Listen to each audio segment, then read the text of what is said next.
Assalamualaikum warahmatullahi wabarakatuh.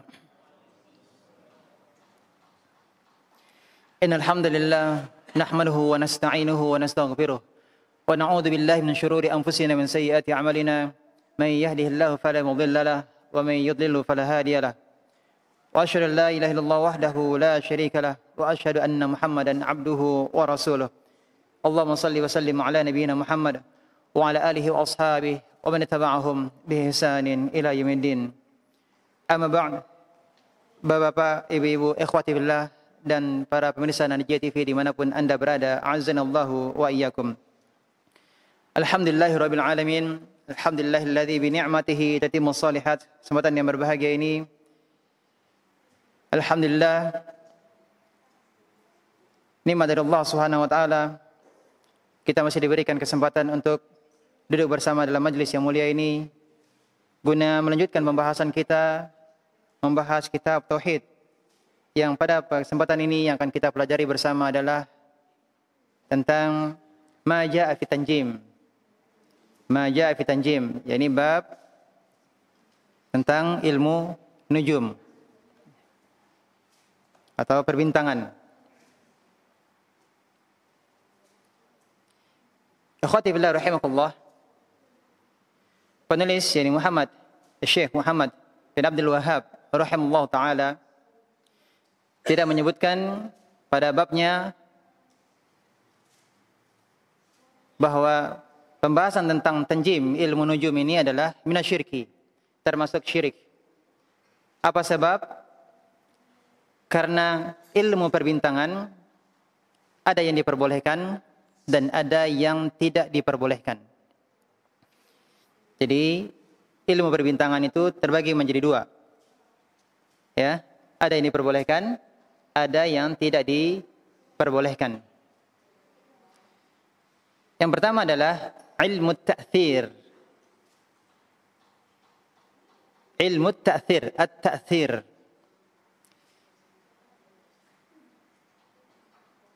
Yakni mempelajari perbintangan, mengetahui gerakan-gerakan bintang, mempelajari bentuknya, dan meyakini bahwa gerakan-gerakan dan bentuk-bentuk bintang tersebut itu memiliki pengaruh terhadap kejadian-kejadian di bumi. Bahwasanya gerakan-gerakan bintang dan bentuknya itu memiliki pengaruh terhadap kejadian-kejadian di bumi. Makanya dikatakan ta'sir, ya, ada pengaruhnya. Dan keyakinan yang menyimpang terhadap bintang-bintang, ya, ini berkaitan dengan ilmu ta'sir, ini terbagi menjadi tiga bagian. Terbagi menjadi tiga bagian. Yang pertama, meyakini bahwa bintang-bintang atau benda-benda langit memiliki kehendak sehingga mempengaruhi kejadian atau peristiwa-peristiwa di bumi. Penyimpangan yang pertama meyakini bahwa bintang dan benda-benda langit yang lainnya memiliki pengaruh, ya, memiliki kehendak.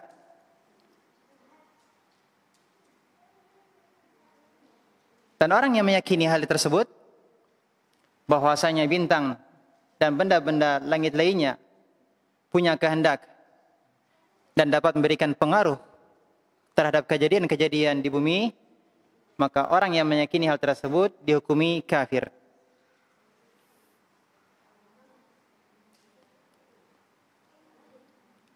Apa sebab? Karena dia meyakini ada selain Allah yang dapat mengatur alam semesta.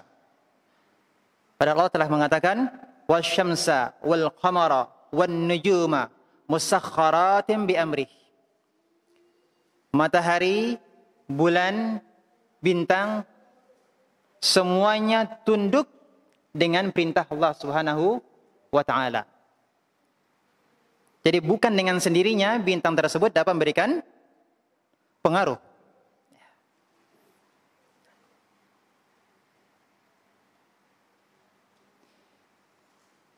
Dan matahari serta bulan mereka tidak saling mendahului. Ya, mereka tidak saling mendahului. Wa kullun fi falaki yasbahun. Ya, masing-masing beredar pada garis edarnya. Maka jika benda-benda langit tersebut ya, tidak memiliki kehendak untuk bergerak, justru matahari, bulan, ya, bintang-bintang semuanya bergerak sesuai dengan kehendak Allah Subhanahu wa taala, seperti apa yang telah Allah tetapkan ya pada garis edarnya, maka bagaimana mungkin benda-benda langit tersebut termasuk bintang-bintang dapat mengatur kejadian-kejadian, peristiwa-peristiwa yang terjadi di bumi. Sedangkan mereka sendiri, benda-benda langit tersebut diatur oleh Allah Subhanahu wa taala. Mereka tidak punya kehendak, apalagi punya kuasa. Punya kehendak saja tidak, apalagi punya kuasa. Oleh karenanya yang meyakini seperti keyakinan ini bahwa bintang-bintang dan benda langit yang lainnya punya kehendak, ya, punya pengaruh, maka berarti dia meyakini ada selain Allah yang dapat mengatur alam semesta. Maka dia jatuh pada syirik apa? Penyimpangan pada tauhid. Tauhid apa? Tauhid rububiyah. Ya, karena dia meyakini ada yang dapat dengan sendirinya mengatur alam semesta. Ini penyimpangan pada tauhid rububiyah. Yang kedua, meyakini bintang-bintang dan benda-benda langit yang lainnya sebagai yang disembah. Sebagai yang disembah. Dan ini terjadi kesalahan-kesalahan pada umat-umat terdahulu, pada kaum yang terdahulu. Seperti yang didapati oleh Nabi Ibrahim alaihissalam. Yang mendapati kaumnya ada yang menyembah bulan, ada yang menyembah matahari. Maka kita dapati dialog Nabi Ibrahim alaihissalam dengan kaumnya. Ya, ketika Nabi Ibrahim alaihissalam melihat bulan, falamma ra'al qamara bazighan qala hadha rabbi. Ketika beliau melihat bulan, beliau mengatakan, apakah ini Rabbku? Falamma ra'a syamsa bazighatan qala hadha rabbi. Ketika melihat matahari, beliau mengatakan, apakah ini Rabbku? Ini dialog Nabi Ibrahim alaihissalam dengan kaumnya yang menyembah apa? Menyembah bulan, menyembah matahari, menyembah benda-benda langit. Dan Al-Imam Ibnul Jauzi dalam kitabnya Talbis Iblis, ya, beliau menyebutkan ada kaum yang menjadikan patung-patung simbol dari benda-benda langit. Ada kaum, ya, beliau menyebutkan tentang adanya kaum yang menjadikan patung-patung sebagai apa? Simbol-simbol benda langit. Mereka jadikan patung-patung itu sebagai apa? Sebagai sesembahan.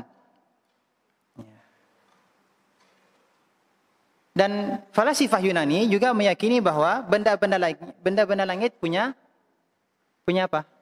Punya ruh, punya kehendak. Ya, punya ruh, punya kehendak. Dan falasifah Muslim juga terpengaruh dengan pemikiran ini. Sehingga ada yang mengatakan bahwa malaikat-malaikat pemikul arash itu bukan malaikat. Tapi mereka katakan itu adalah planet-planet yang memikul arash Allah. Ini penyimpangan. Dan ketika Ibrahim putra Nabi SAW wafat, ya, orang-orang mengaitkannya dengan gerhana, maka Nabi SAW mengingkari hal tersebut. Tidak ada pengaruhnya gerhana dengan lahirnya seseorang atau wafatnya. Rasulullah katakan, Inna syamsa wal qamara ayatani min ayatillah. Sesungguhnya matahari dan bulan itu adalah di antara dua ayat di antara tanda-tanda kekuasaan Allah Subhanahu wa taala. Innahuma la yankisifani limauti ahadin wala lihayatih. Dan terjadinya gerhana bulan ataupun gerhana matahari itu bukan disebabkan karena matinya atau lahirnya seseorang. Itu tidak ada kaitannya. Nah. Dan buktinya nanti pada hari kiamat, matahari akan Allah redupkan cahayanya. Berarti ini menunjukkan bahwa benda-benda langit semuanya tunduk berada pada aturan Allah Subhanahu wa taala sehingga tidak patut untuk disembah. Ya. Ya, bulan, matahari Allah tentukan ya edarannya. Itu dalam rangka apa? Untuk kemaslahatan manusia. Ya. Matahari, bulan, bintang-bintang Allah ciptakan untuk kemaslahatan manusia. Lalu kenapa benda-benda langit tersebut malah justru disembah? Padahal makhluk-makhluk tersebut untuk kemaslahatan manusia. Ini terbalik. Malah itu yang disembah. Ya, sama seperti halnya Allah ciptakan sapi untuk apa? Untuk dimanfaatkan, untuk maslahat manusia. Untuk ditunggangi. Untuk dikonsumsi. Tetapi ternyata yang terjadi sebagian orang ada yang menyembah sapi yang Allah ciptakan untuk kemaslahatan manusia itu sendiri. Kembali bahwa ada yang menyembah benda-benda langit karena meyakini benda-benda tersebut memiliki pengaruh. Maka ini penyimpangan pada apa? Penyimpangan pada tauhid uluhiyah. Ada selain Allah yang disembah. Syirik pada tauhid uluhiyah. 6. Yang ketiga, keyakinan bahwa benda-benda langit tersebut adalah sebab yang dapat menunjukkan kejadian-kejadian di masa depan.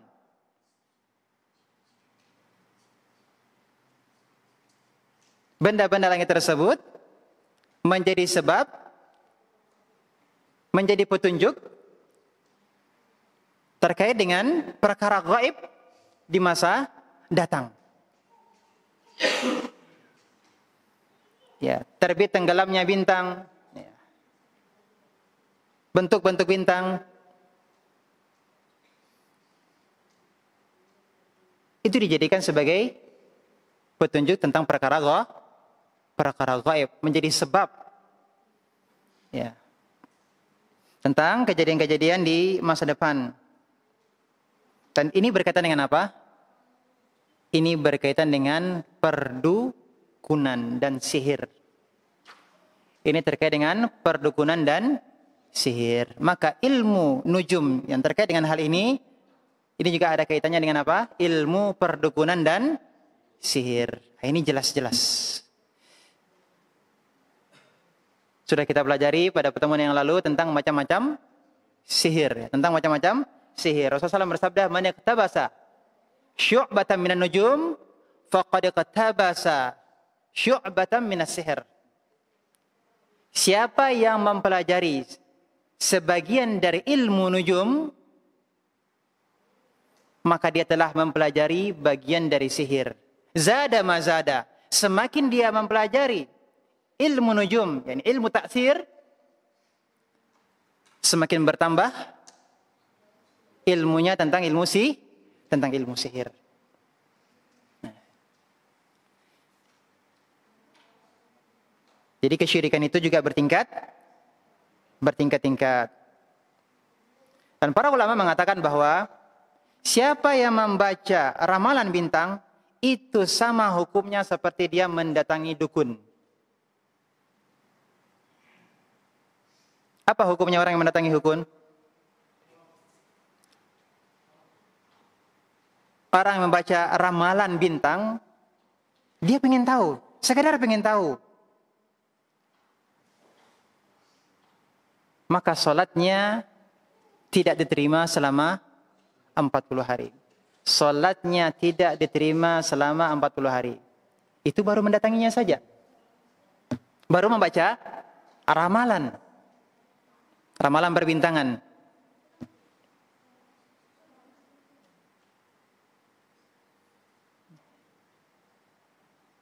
Ya. Ini disebut dengan astrologi. Ya, kaitannya bintang dengan karakter seseorang.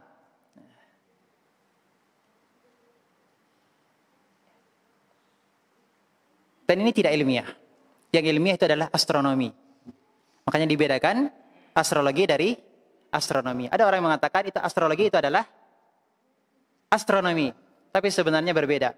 Karena astrologi tidak ilmiah. Tidak bisa dibuktikan. Ya. Yang ilmiah adalah astronomi. Jadi kembali bahwa orang yang membaca ramalan bintang, zodiak, hukumannya apa? Salatnya tidak diterima 40 hari. Kalau dia mempercayainya, berarti dia mempercayai dukun. Kalau dia mempercayai dukun, apa hukumnya? Hah?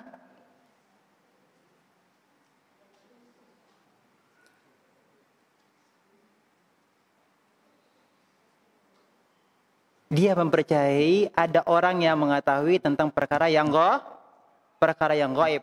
Padahal jelas-jelas Allah mengatakan bahwa tidak ada satupun yang mengetahui perkara yang gaib. Siapapun.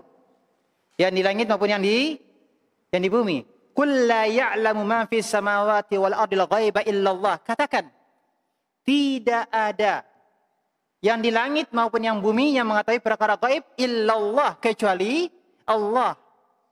Maka ketika ada yang meyakini ada yang lain yang mengetahui perkara yang gaib, berarti dia menjadikan tandingan untuk Allah. Apa hukumnya? Syirik akbar. Ini adalah kekufuran. Ya. Ini penyimpangan pada apa? Penyimpangan pada apa? Tauhid al-asma was sifat. Al-asma was sifat. Penyimpangan pada tauhid, asma dan sifat. Maka ikhwati fillah rahimakumullah, tauhid adalah perkara yang sangat penting. Banyak kaum muslimin masyarakat kita yang kurang mengerti tentang tauhid, ya. Kurang mengerti tentang tauhid. Ini yang pertama, ilmu ta'sir. Yang kedua, ilmu taisir. Taisir.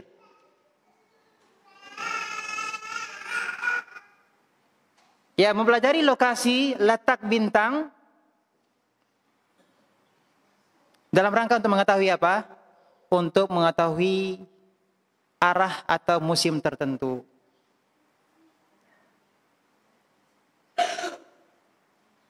Ini diperbolehkan atau tidak? Ini diperbolehkan. Karena tidak ada kaitan, tidak ada kayak apa namanya, kaitannya dengan kejadian-kejadian di bumi. Ya, tidak ada kaitannya dengan kejadian-kejadian di bumi. Iya. Untuk mengetahui arah atau musim tertentu. Jadi ilmu taisir ini boleh dipelajari. Ya, pertama untuk mengetahui arah kiblat. Ya, mengetahui arah kiblat. Untuk mengetahui yang kedua, mengetahui arah ketika dalam perjalanan. Dengan melihat bintang di malam hari bisa diketahui, biasanya orang yang apa namanya? Yang di laut berlayar, para nelayan, ya mereka melihat bintang untuk menandai ini arah utara, ini arah selatan. Sebagai tanda arah. Bukan kaitannya dengan suatu kejadian.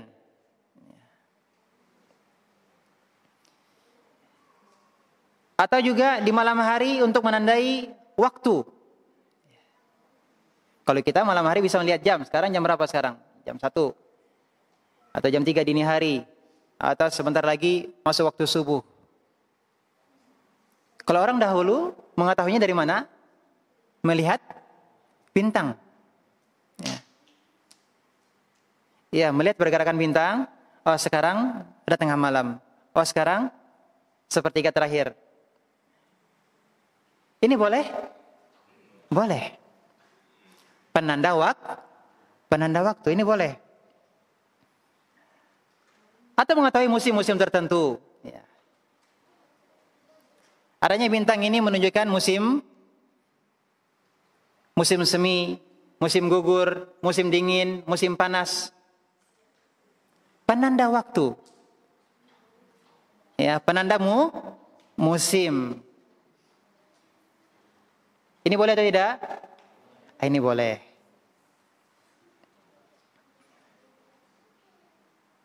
Ya, sebagaimana firman Allah Subhanahu wa taala, "Huwallazi ja'ala asy-syamsa dhiya'an wal qamara nura." Dialah Allah yang menjadikan matahari bersinar dan bulan bercahaya. Wa qaddarahu manazil. Dan Allah tentukan manazil, tempat-tempatnya, orbitnya. Untuk apa? Lita'lamu adadas sinina wal hisab. Supaya kamu mengetahui bilangan tahun dan perhitungan waktu. Jadi Allah yang mengabarkan. Allah yang mengabarkan. Allah jadikan benda-benda langit sebagai tanda untuk mengetahui bilangan tahun atau hitungan waktu. Dan juga Allah mengatakan wa alamatin wa bin najmi hum yahtadun, terkait dengan bintang-bintang. Wa alamat, Allah jadikan tanda-tanda sebagai penunjuk jalan. Wa bin najmi hum yahtadun, dan dengan bintang-bintang mereka mendapatkan petunjuk. Ya. Nah, ini semuanya menjadi dalil bahwa benda-benda yang di langit itu semuanya adalah merupakan ciptaan Allah Subhanahu wa taala. Dengan aturan yang konstan. Ya, aturan yang tetap. Semuanya untuk kemaslahatan manusia. Ya. Aturan yang tetap. Orang mengatakannya dengan ikatan gravitasi. Tidak saling bertabrakan. Tidak saling mendahului. Sekali lagi semuanya dalam rangka apa? Kemaslahatan manusia. Ya. Ya, ada peredarannya setahun sekali, ada peredarannya sekali beberapa tahun. Tapi semuanya tetap dalam aturan Allah Subhanahu wa taala. Wa kullun fi falaki yasbahun. Tadi telah kita sebutkan masing-masing ya beredar pada orbitnya, ya, pada garis edarnya. Maka kembali bahwa semua benda langit itu tunduk kepada Allah Subhanahu wa taala. Ya, sebagaimana firman-Nya, "Alam tara, tidakkah engkau mengetahui annallaha yasjudu lahu man fis samawati wa man fil ard?"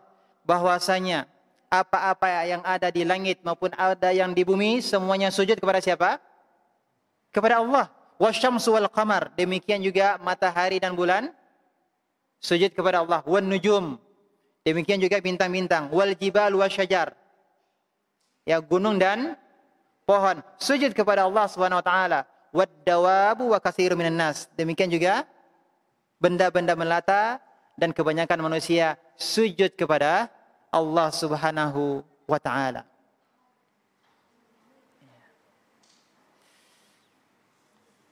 Tapi akhwati billah rahimakumullah, sekarang bisa dilihat pada kitab, kita akan membaca matannya. Bab ilmu nujum, ilmu perbintangan. Al-Imam Bukhari meriwayatkan dalam sahihnya dari Qatadah bahwa dia berkata, "Khalaqallahu hadhihi an-nujuma li thalathin." Allah menciptakan bintang-bintang ini untuk 3 tujuan. Yang pertama, ja'alaha zinatan lis-sama. Allah menjadikan bintang-bintang sebagai perhiasan. Perhiasan langit. Yang kedua, warujuman lisyayatin, untuk melempar syaitan.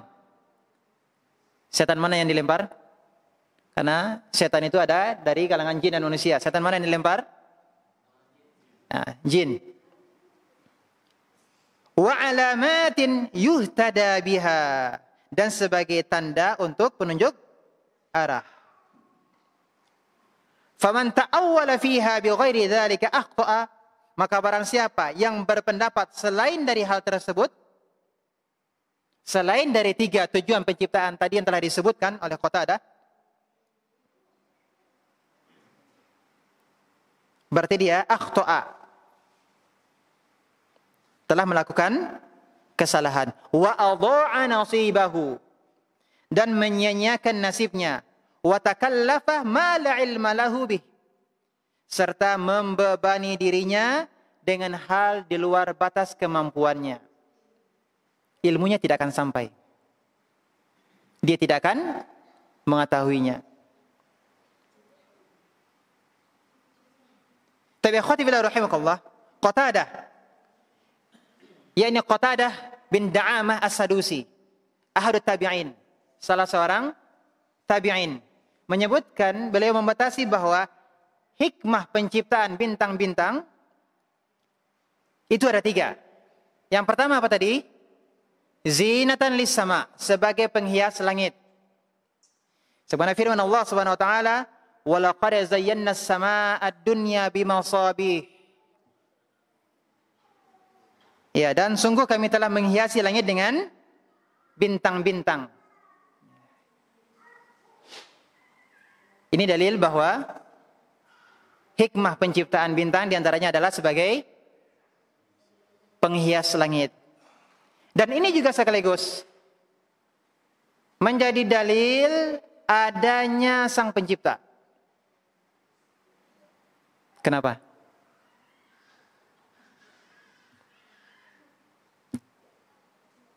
Orang ateis mengatakan bahwa kejadian di alam semesta ini terjadi dengan sendirinya.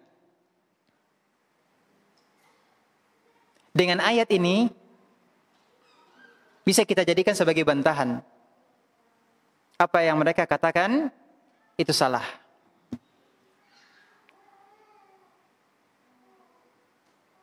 Ada yang bisa menjelaskan?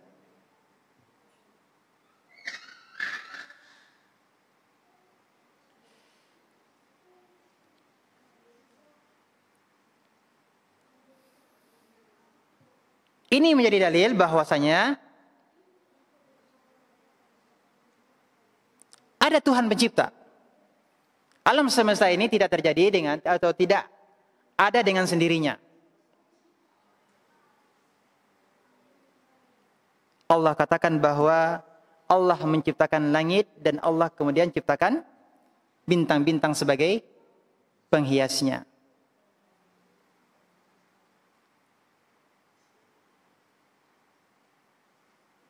Sisi pendalilannya adalah kalau terjadi dengan sendirinya maka tidak akan terjadi adanya keindahan. Tapi Allah ciptakan langit dan kemudian Allah ciptakan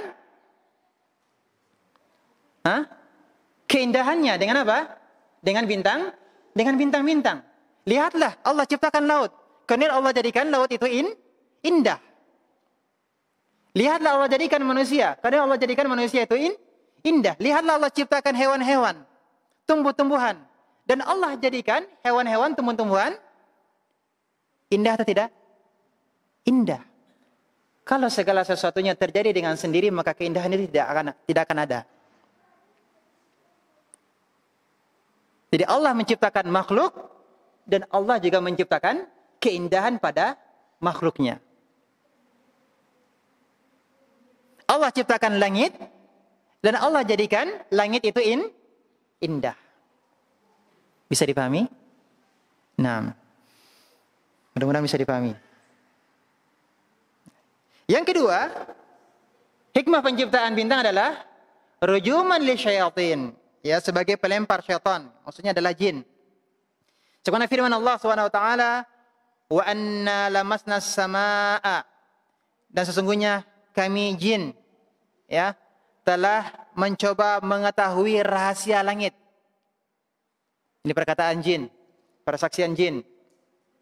Fawajadnaha muliat harasan syadida wa syuhuba, maka kami mendapati langit penuh dengan penjagaan yang kuat dan panah-panah api.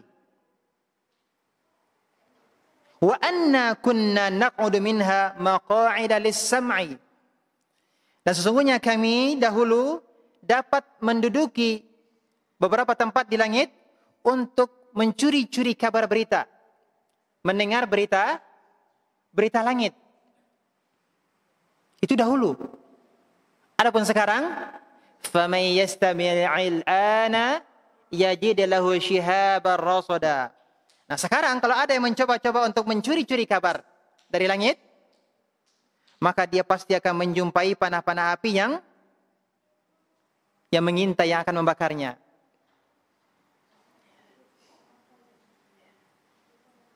Ya, dahulu ya, banyak kabar-kabar langit yang dicuri oleh para jin. Jadi dukun-dukun bisa saja meramal dengan benar. Tapi kalau sekarang hampir bisa dikatakan tidak ada lagi yang ramalannya tepat. Ya, karena begitu kuatnya atau begitu ketatnya penjagaan. Ya. Dan yang dimaksud dengan bintang itu sebagai untuk melempar jin, bukan bintangnya itu keluar dari garis orbitnya, tapi yang keluar itu adalah apa? Api yang dipercikan dari bintang. Api yang dipercikan dari bintang. Bukan bintang itu sendiri yang keluar dari orbitnya, bukan. Tapi api yang berasal dari bintang. Yang ketiga, kata Qatadah bin Da'amah As-Sadusi, hikmah yang ketiga penciptaan bintang adalah wa alamatin yuhtada biha, sebagai tanda suatu arah atau musim. Tadi telah kita jelaskan. Ya, orang dahulu bagaimana cara mereka mengetahui arah, ini timur, ini barat, ini utara, ini selatan? Belum ada kompas, belum ada penunjuk arah. Jadi mereka melihat ya gugusan-gugusan bintang ya untuk menjadi tanda bagi mereka ini arah utara atau arah selatan, penunjuk arah. Inilah ya ilmu yang Allah berikan kepada mereka, orang-orang dahulu sebelum adanya kompas. Kalau sekarang kita praktis saja ya menggunakan kompas ya. Ya, sebagaimana firman Allah Subhanahu wa taala, "Wa huwal ladzi ja'ala lakumun nujuma litahtadu biha."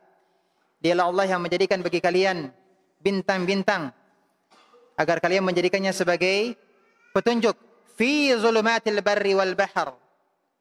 Di tengah kegelapan malam, baik itu di darat maupun di laut. Bintang-bintang itu sebagai apa? Penunjuk.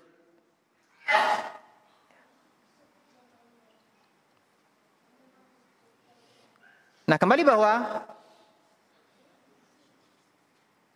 Qatadah membatasi 3 fungsi bintang.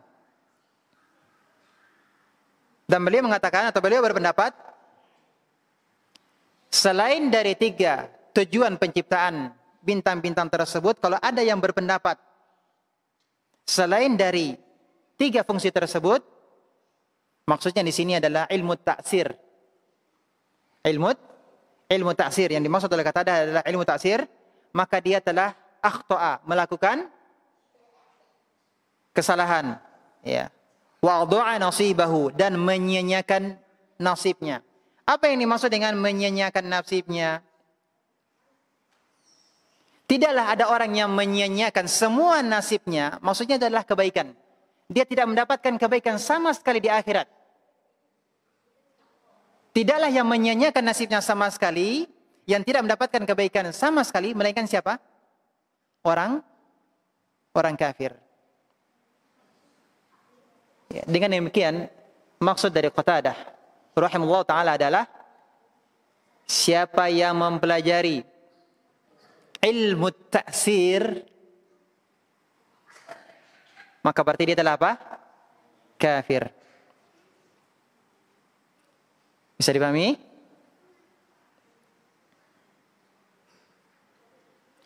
Kemudian Syekh Muhammad bin Abdul Wahhab rahimahullah taala berkata, "Wa kariha Qatadah ta'alluma manazil al-qamar." Dan Qatadah tidak suka, benci mempelajari manazil al-qamar, ilmu tata letak peredaran bulan. Walam yurakhis Ibnu Uyainah fihi. Demikian juga Sufyan Ibnu Uyainah, ya Sufyan Ibnu Uyainah, lam yurakhis, tidak memberikan keringanan. Artinya tidak membolehkan hal tersebut, yakni mempelajari ilmu perbintangan. Sekalipun itu adalah ilmu taisir. Sekalipun itu ilmu taisir. Dzakarahu Harbun anhuma. Harab ini adalah sahabat Imam Ahmad. Semuanya diungkapkan Harab dari mereka berdua. Wa rakhasa fi ta'allumil manazili Ahmadu wa Ishaq. Kemudian Syekh Muhammad bin Abdul Wahhab mengatakan, adapun Imam Ahmad dan Ishaq, yakni Ishaq bin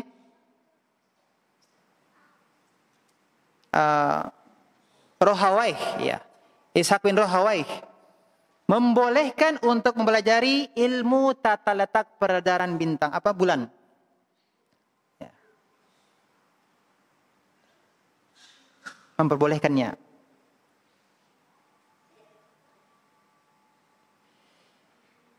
Jadi, apa yang dikatakan oleh Syekh Muhammad bin Abdul Wahhab rahimahullah taala, beliau ingin mengatakan bahwa ada dua pendapat dari para ulama tentang mempelajari ilmu perbintangan. Yang dimaksud dengan ilmu perbintangan di sini adalah ilmu apa? Ilmu ta'atsir atau taisir? Ta'atsir atau taisir? Taisir. Kalau ta'atsir tadi apa? Sepakat para ulama tidak memperbolehkannya. Kenapa? Karena semua bentuk tadi itu adalah kekufuran. Ya. Jadi, Syekh di sini dalam kitabnya menyebutkan ada perbedaan pandangan para ulama tentang hukum mempelajari ilmu perbintangan yang dimaksud adalah ilmu taisir. Kalau Qatadah mengatakan apa tadi? Makruh hukumnya. Beliau mengatakan makruh. Dan demikian juga Ibnu Uyainah, yakni Sufyan bin Uyainah, juga melarang untuk mempelajari ilmu perbintangan. Maka di sini ada dua pendapat. Pendapat pertama, sebagian ulama tidak membolehkan mempelajari ilmu perbintangan sama sekali. Ini pendapat yang pertama. Sama sekali tidak boleh mempelajari ilmu perbintangan. Termasuk ilmu apa tadi? Taisir. Tidak boleh. Apa sebab? Untuk menutup pintu-pintu dan celah-celah kesyirikan dan perdukunan. Karena dikhawatirkan orang-orang awam, ketika mereka mempelajari ilmu taisir, kemudian mereka meyakini bahwa bintang-bintang, matahari, bulan, itu punya pengaruh, punya kehendak, punya kuasa. Ada kaitannya dengan alam gaib. Itu yang dikhawatirkan. Iya. Sehingga Qatadah mengatakan hukumnya adalah makruh. Pertanyaannya, makruh apakah berarti boleh? Kenapa? Ada mengatakan geleng-geleng kepala, artinya tidak boleh. Kenapa? Sangat dibenci. Sudah kita sebut pada pertemuan yang lalu, istilah makruh menurut salaf itu artinya haram. Sekali lagi, makruh, karahah, indah salaf. Menurut salaf itu hukumnya apa? Haram. Imam Syafi'i rahimahullah ta'ala kalau mengatakan makruh, itu hukumnya apa? Haram.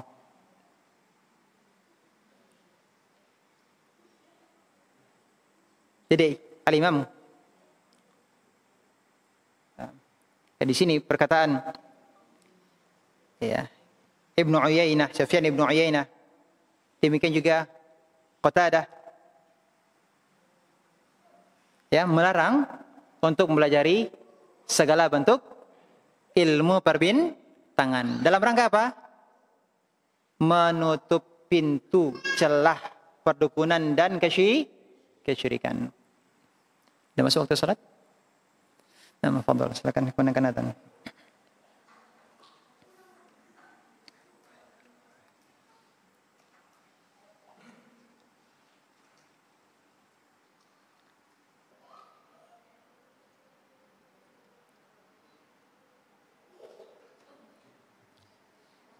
Ikhwati billah rahimakumullah. Tadi sudah kita sebutkan pendapat yang pertama mengatakan tidak membolehkan mempelajari ilmu perbintangan sama sekali.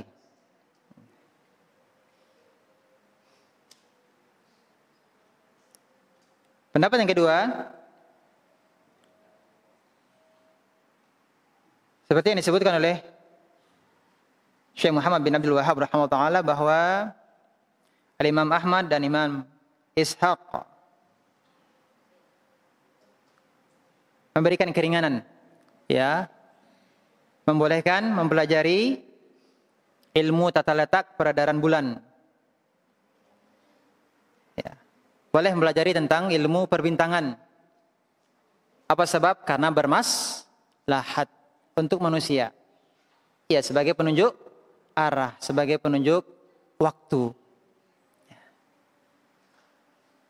Allah Ta'ala alam, pendapat yang lebih kuat, dan ini adalah pendapat jumhur ulama, mempelajari ilmu taisir hukumnya boleh. Jumhur ulama, mayoritas ulama berpendapat hukumnya boleh. Dan tadi ayat-ayat sudah kita sebutkan, bahwasanya bintang-bintang itu dijadikan sebagai apa? Tanda penunjuk. Ini maksudnya adalah terkait dengan apa? Ilmu taisir. Bukan taksir. Kalau taksir sepakat tidak diperbolehkan. Tapi taisir ada khilaf. Mayoritas ulama membolehkannya. Berikutnya, kembali lihat pada kitab. Dari Abu Musa, beliau berkata bahwa Rasulullah SAW bersabda, "Salasatun la yadkhulunal jannah." 3 yang tidak akan masuk surga. Yang pertama adalah mudminu khamrin, yakni pecandu khamar. Yang kedua, wa qati'ur rahim, orang yang memutuskan silaturahim. Yang ketiga, wa musaddiqun bis-sihr, orang yang mempercayai apa? Sihir. Hadis riwayat Ahmad dan Ibnu Hibban dalam sahihnya.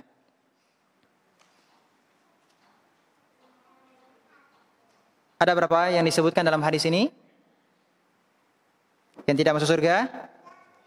Ada 3. Dan semuanya adalah dosa besar. Kalau kita membaca kelanjutan dari hadis ini, kelanjutan dari hadis ini, "Waman mata mudminan lil khamri," dan barang siapa yang mati dalam keadaan kecanduan khamar, saqahu Allah azza wa jalla min nahril ghutah, maka Allah akan memberikan kepadanya minuman dari nahril ghutah, sungai Ghutah. Maka ditanyakan, apa yang dimaksud dengan sungai Ghutah? Maka dijawab, Rasulullah menjawab, nahrun yajri min furujil mumisat yu'dhi ahlan nar rihu furujihim. Nahrul Ghutah atau sungai Ghutah adalah sungai yang airnya mengalir dari kemaluan para pezina. Air sungai tersebut mengalir dari kemaluan para pezina yang baunya mengganggu para penghuni neraka.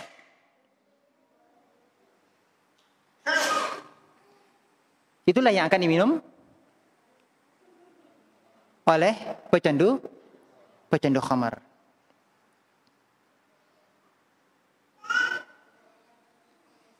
Jadi Nabi SAW menyebutkan ada 3 yang terancam tidak masuk surga. Yang pertama adalah pecandu khamar, yang kedua adalah pemutus silaturahim, yang ketiga orang yang membenarkan sihir. Dan keterkaitannya dengan pembahasan kita adalah yang ketiga, ini orang yang membenarkan adanya sihir. Ya, seperti hadis Nabi SAW bisa dilihat pada bab macam-macam sihir. Dalil yang kedua tadi telah kita sebutkan, man qatabasa syu'batam minan nujum faqad qatabasa syu'batam minas sihir. Siapa yang mempelajari sebagian dari ilmu nujum, maka dia telah mempelajari bagian dari ilmu sihir. Semakin dia mempelajarinya, yakni ilmu nujum, maka semakin bertambah sihirnya tersebut.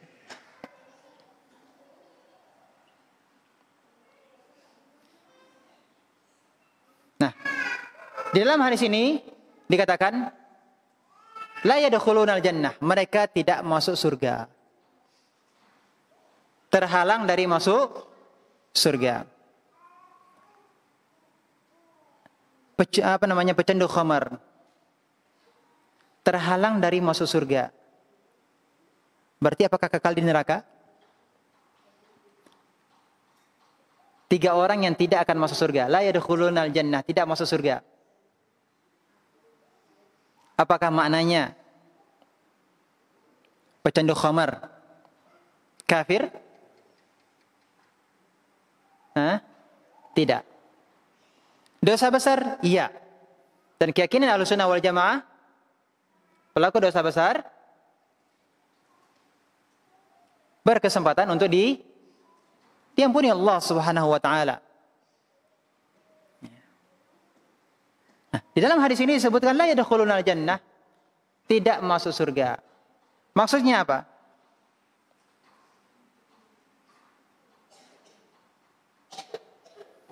Yang pertama, ada yang berpendapat bahwa mereka ini adalah orang-orang yang tidak masuk surga, tidak masuk dalam golongan as-sabiqun al-awwalun, orang-orang yang pertama masuk surga. Ini pendapat yang pertama. Pendapat yang kedua, pecandu khamar tidak akan bisa masuk ke dalam surga sama sekali kalau dia meyakini khamar itu halal. Sudah disampaikan kepadanya dalil bahwa khamar itu haram. Kemudian dia mengatakan tanpa ada keraguan, dia katakan khamar itu halal. Berarti dia menghalalkan apa yang Allah haramkan. Inilah kekufuran. Kalau itu yang terjadi, maka dia tidak akan masuk ke surga sama sekali.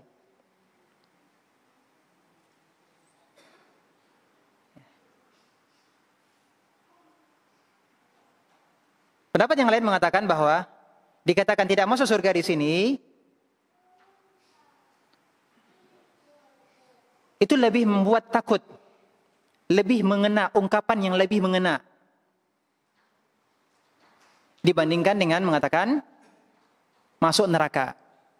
Karena ada orang yang dikatakan masuk neraka, dia masih berkeyakinan ya masuk neraka nanti masuk surga. Tapi kalau dikatakan tidak masuk surga,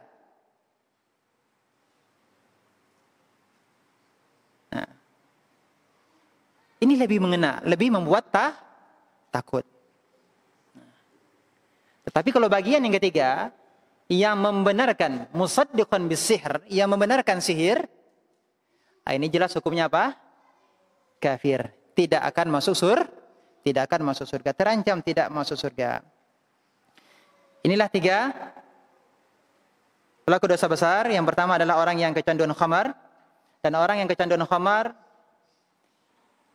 ini berarti dia telah menghilangkan kemuliaan dari dirinya. Karena Allah telah menjadikan akal untuknya sebagai pembeda dari hewan. Iya atau tidak? Karena orang yang mabuk berarti akalnya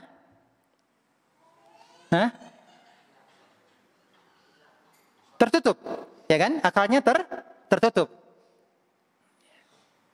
Kalau kita katakan si fulan hilang akalnya, berarti dia gila. Berarti orang yang minum khamar menjadikan dirinya orang gila, tidak punya akal. Tertutup akalnya. Berarti dia menghinakan dirinya. Yang kedua, memutus silaturahim. Ya, Rasulullah bersabda, la yadkhulul jannata qati'. Orang yang memutus silaturahim tidak akan masuk surga. Muttafaqun alaih. Ya. Kemudian membenarkan sihir, inilah yang menjadi pembahasan kita. Orang yang membenarkan adanya sihir, hukumnya apa? Kafir. Terakhir, kandungan bab ini. Kandungan bab. Yang pertama, hikmah diciptakannya bintang-bintang. Yang kedua, sanggahan terhadap orang yang mempunyai anggapan adanya fungsi lain selain 3 fungsi tersebut. Ya, sanggahan terhadap orang yang mempunyai anggapan adanya fungsi lain. Ya, ini terkait dengan apa? Ilmu taksir. Ini sudah dibantah, tadi sudah dijelaskan. Yang ketiga, adanya khilaf pendapat di kalangan ulama tentang hukum mempelajari ilmu tata letak peredaran bulan.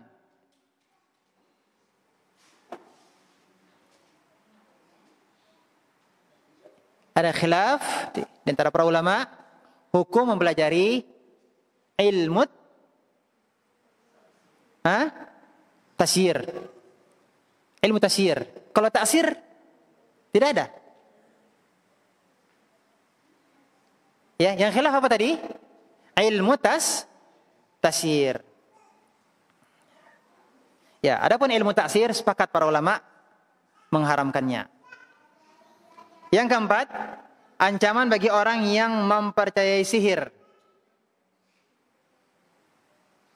Ya. Ancaman bagi orang yang mempercayai sihir. Ya. Yang diantaranya ada sihir yang menggunakan apa? Media perbintangan. Sihir itu banyak. Ya, cara melakukan sihir, media itu banyak. Ya, sudah kita pelajari pada pertemuan yang lalu ya terkait macam-macam sihir dan media-medianya. Di antaranya adalah melakukan sihir dengan melihat peredaran bintang. Ya. Nah.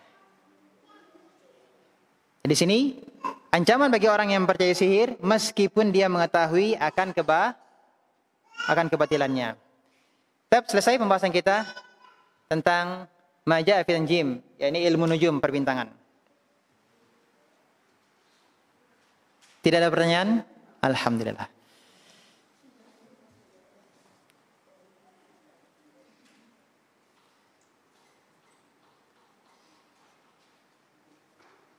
Jelas ya? Jelas, alhamdulillah.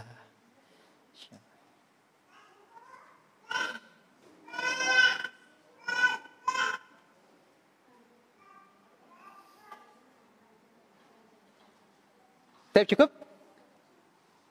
6. Mudah-mudahan apa yang kita pelajari bermanfaat untuk kita semuanya. Ya, menambah wawasan kita dan juga menambah keimanan kita. Ya, karena tujuan kita mempelajari ilmu agama Allah Subhanahu wa taala adalah dalam rangka untuk menambah keimanan kita.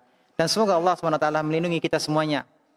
Anak keturunan kita, ya, keluarga kita dan seluruh kaum muslimin dari berbagai kesyirikan, dari berbagai penyimpangan tauhid. Dan semoga Allah SWT senantiasa memudahkan kita untuk dapat terus mempelajari tentang tauhid. Allahumma amin wa sallallahu alaihi Muhammadin wa ala alihi wasallam. Kita tutup dengan kafaratul majlis. Subhanaka bihamdika asyhadu an la ilaha illa anta astaghfiruka wa atubu ilaik. Wassalamualaikum warahmatullahi wabarakatuh.